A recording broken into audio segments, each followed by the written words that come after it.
The clean and jerk.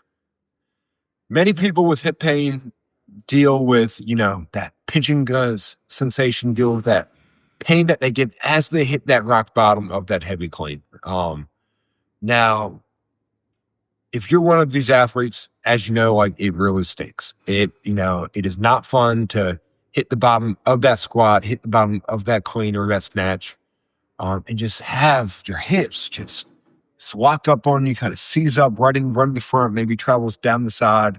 And you're looking for a way to help this pain through the hip, and you're looking for a way to help get those hips moving better so that you can do the Olympic lifting and the training that you actually want to do.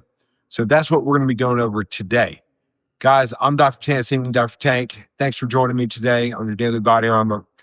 If you haven't done it yet, subscribe to the channel. Make sure you never miss a way to miss me or Dr. Brett come at you with a way to absolutely thrive and crush life. Okay?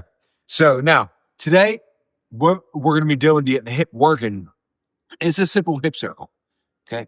Now, what we're going to have you do is you're going to try and pull that rib cage down towards that belt line.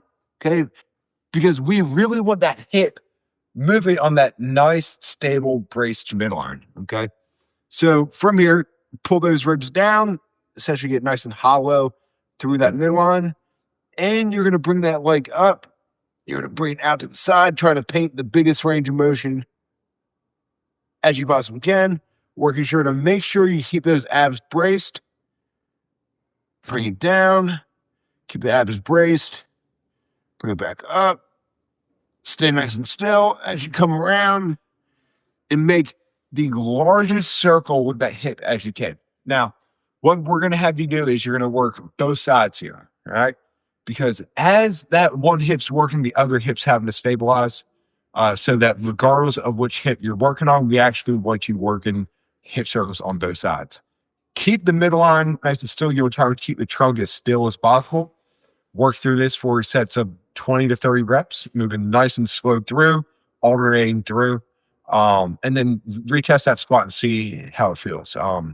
Now, this is a great way to build mobility through the hip, also a great way to build strength through the hip. So, guys, this is Dr. Tank, Ground No Rep PT. Get back to clean and jerks, get back to squatting heavy, start incorporating those hip circles, and follow up tomorrow because we'll see you then.